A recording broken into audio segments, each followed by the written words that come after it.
While studying metals and non-metals, metals are the solid substances which are hard and shiny and through which heat and electricity can travel.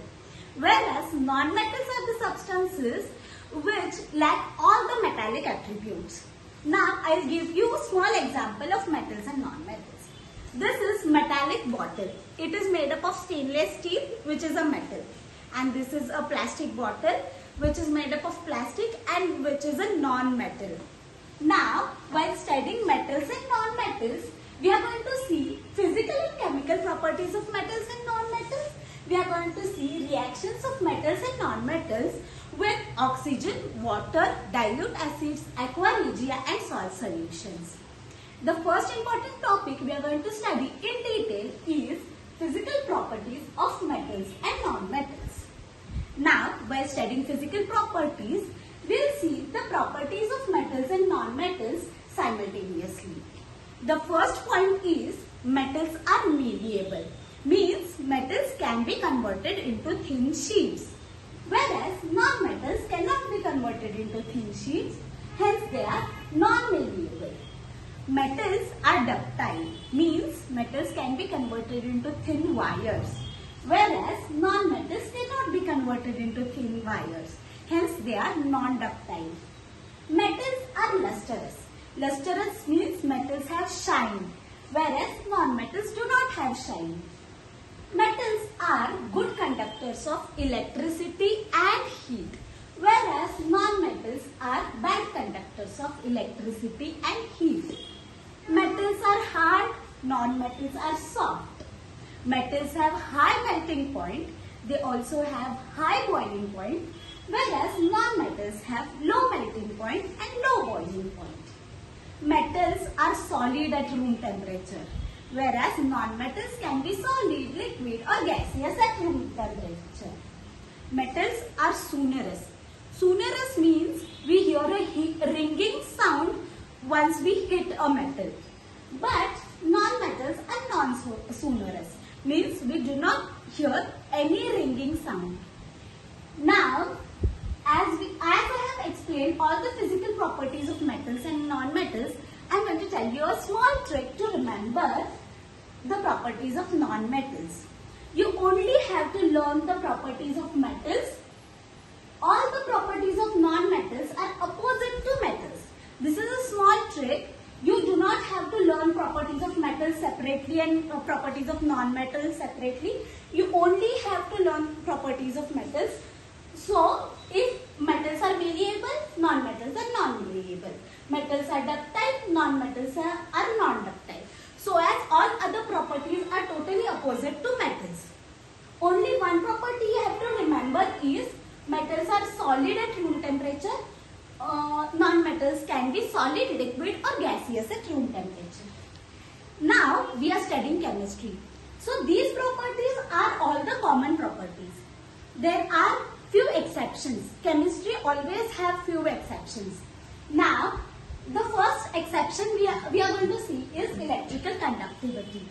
What we have studied is metals are good conductors of electricity while non-metals are bad conductors of electricity. Now, carbon in the form of graphite, being a non-metal, is a really good conductor of electricity. So, it is a exception in non-metal that carbon in the form of graphite is a non-metal but good conductor of electricity. The second point inside exceptions is luster. What we have studied is metals are lustrous while non-metals are non-lustrous. But iodine and graphite, being non-metals, they are lustrous. The second important exception in non-metals is iodine and graphite, which are lustrous. The third point in exceptions is physical state. We have studied that physical state of metals is solid at room temperature, while physical state of non-metals can be solid, liquid or gaseous at room temperature. But there is an exception in metals, that mercury, in being a metal, is liquid at room temperature. Hence, the physical state of mercury, being a metal, is liquid in state exception in metals. Now, the fourth point in metals exceptions is hardness and softness. We have studied that metals are hard while non-metals are soft.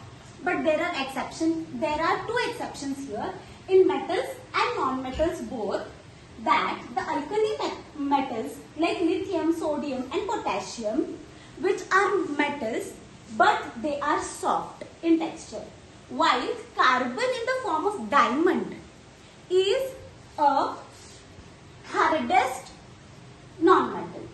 So, I have told you two exceptions in hardness and softness in metals. Alkali metals like lithium, sodium and potassium, being a metal, they are soft. And carbon in the form of diamond, being a non-metal, they are hard. So, these are the exceptions. Now, while concluding this, I'll revise you. Metals, you have to only learn the properties of metals. I'll revise you the properties of metals. Metals are malleable, metals are ductile, they are lustrous, they are good conductors of heat and electricity, they are hard, they have high melting point and high boiling point, they are solid at room temperature, they are sonorous. The properties of non-metals are totally opposite to metals. You only have to remember one single point, that is, metals are solid at room temperature and non-metals can be solid, liquid or gaseous at room temperature. So we have covered the very important point inside metals and non-metals, which is physical properties. We'll see chemical properties and reactions of metals and non-metals with oxygen, water, dilute acids, aqua regia and salt solutions in next session. Thank you.